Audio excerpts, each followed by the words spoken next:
निमिषा प्रिया, जो यमन की जेल में पिछले कई सालों से फांसी का इंतजार कर रही थी, अब उसकी जिंदगी बचने की उम्मीद जगी है। निमिषा प्रिया की मौत की सजा अब रद्द कर दी गई है, लेकिन क्या ये फैसला आखिरी है? क्या वो वाकई लौट पाएंगे अपने देश? आइए आपको बताते हैं इस पूरी कहानी को डिटेल से। यमन की राजधानी सना में एक हाई लेवल मीटिंग के दौरान ये फैसला लिया गया कि भारतीय नर्स निमिषा प्रिया की फांसी की सजा, जिसे कुछ समय पहले सस्पेंड किया गया था, अब पूरी तरह से रद्द कर दिया जाए। यह जानकारी भारत के ग्रैंड मुफ्ती के दफ्तर से एक आधिकारिक बयान में दिया गया। बयान में कहा गया कि सना में हुई एक उच्च स्तरीय बैठक में यह फैसला लिया गया कि निमिषा प्रिया की सजा, जो पहले टाल दी गई थी, अब पूरी तरह से रद्द कर दी गई है। हालांकि ये भी साफ किया गया है कि यमन सरकार की ओर से अब तक कोई लिखित पुष्टि नहीं आई है, लेकिन जिस स्तर पर यह फैसला लिया गया है, वो उम्मीद की सबसे मजबूत किरण बन चुका है। निमिषा केरल के पलक्कड़ जिले की रहने वाली हैं। 2008 में वे नर्सिंग की नौकरी के लिए यमन गई थीं। वहां उन्होंने एक स्थानीय व्यक्ति तलाल अब्दो महदी के साथ साझेदारी में एक क्लिनिक खोला। शुरुआत में तो सब ठीक चला, लेकिन कुछ ही समय में चीजें बिगड़ने लगीं।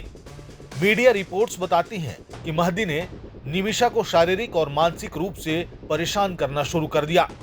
वो खुद को उनका पति बताने लगा और उनका पासपोर्ट जब्त कर लिया, जिससे वो भारत वापस न लौट सकें।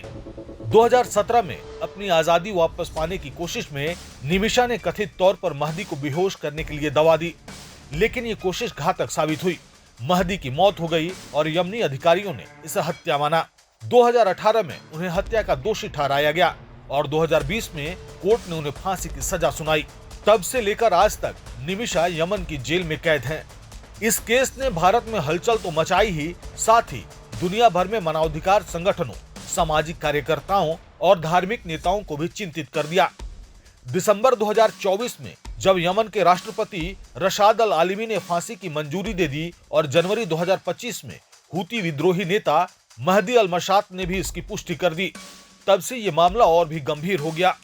इसके बाद भारत ने कई स्तरों पर कोशिशें शुरू की, जिसमें कूटनीतिक प्रयास, धार्मिक नेतृत्व का हस्तक्षेप और जनता का दबाव था। अब ग्रैंड मुफ्ती के दफ्तर से आए इस बयान को भारत के प्रयासों की बड़ी जीत माना जा रहा है और यह दिखाता है कि धार्मिक संवाद और मानवता आधारित कूटनीति कैसे बदलाव ला सकती है। हालांकि यमन की आधिकारिक सरकार की ओर से लिखित मंजूरी अभी बाकी है, लेकिन सूत्रों का कहना है कि आंतरिक सहमति बन चुकी है और दस्तावेजी प्रक्रिया अब महज औपचारिकता भर है। तो अब निगाहें टिकी हैं यमन की सरकार की औपचारिक पुष्टि पर। अगर यह मिल जाती है तो भारत सरकार निमिषा की रिहाई और वतन वापसी की प्रक्रिया शुरू कर सकती है।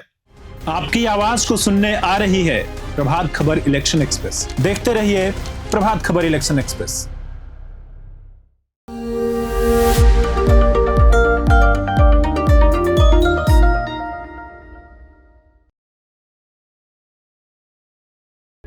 प्रभात खबर .com, विश्वास वही, रफ्तार नहीं।